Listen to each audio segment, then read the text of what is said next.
का जिस युद्ध पर है उससे जुड़ी सबसे अहम अपडेट आप तक हम लेकर आए हैं। इजराइल और हमास की जंग में अब सबकी निगाहें उत्तरी गाजा पर लगी हुई हैं। यकीन करना मुश्किल है, लेकिन दावा किया जा रहा है कि इजराइल उत्तरी गाजा में लगातार 100 घंटे तक भयानक हवाई हमले करेगा। इधर हमास ने भी इजरायली सेना से निपटने के लिए नई तैयारी शुरू कर दी है और इस युद्ध में अब इजराइल और हमास के अलावा 5 और देशों के भी शामिल होने का खतरा बढ़ता चला जा रहा है।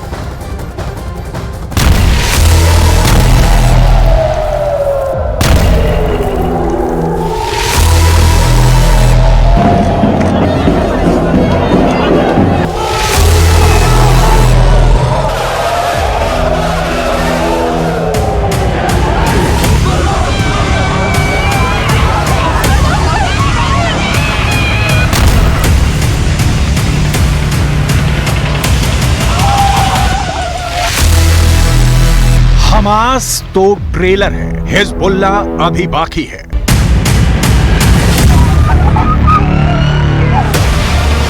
जंग हमास ने शुरू की है, खत्म हम करेंगे।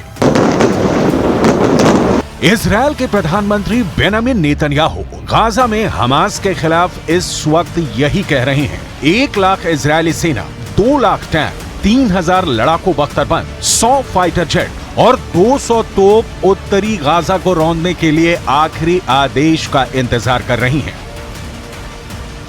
लेकिन सवाल उठता है कि क्या गाजा में हमास को इजरायली सेना कुचल पाएगी? क्योंकि लेबनान का आतंकी संगठन हिजबुल्ला कुछ ऐसा करने जा रहा है जिसकी कल्पना शायद इजरायल ने भी नहीं की थी। 41 किलोमीटर लंबे और 12 किलोमीटर चौड़ी गाजा पट्टी पर जो खूनी गदर 7 अक्टूबर से हो रहा है, वहां अब हमास के साथ हिजबुल्ला के लड़ाके जंग में कूद पड़े हैं। ये कैसा इत्तेफाक होगा कि जब उत्तरी गाजा को इजरायल रौंद रहा होगा, ठीक उसी वक्त हिजबुल्ला के लड़ाके उत्तरी इजरायल पर अब तक का सबसे घातक और बेरहम हमला करेंगे।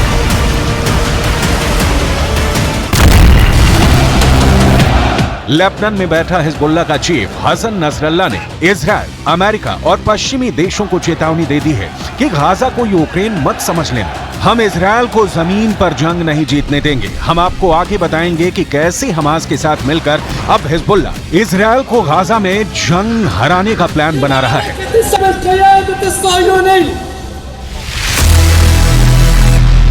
गाजा को जमीन में गाड़ दूंगा। इजरायल ने हमास के भयानक और क्रूर हमलों के बाद से हमास को जमीन में गाड़ने की कसम खा ली है। 7 अक्टूबर के बाद से गाजा और वेस्ट बैंक में इजरायल के बेतहाशा हमलों ने गाजा और वेस्ट बैंक में 25,000 से ज्यादा इमारतें तबाह कर डाली हैं। इसमें गाजा में मौजूद इस्लामिक यूनिवर्सिटी भी शामिल है, जहां हमास के इंजीनियरों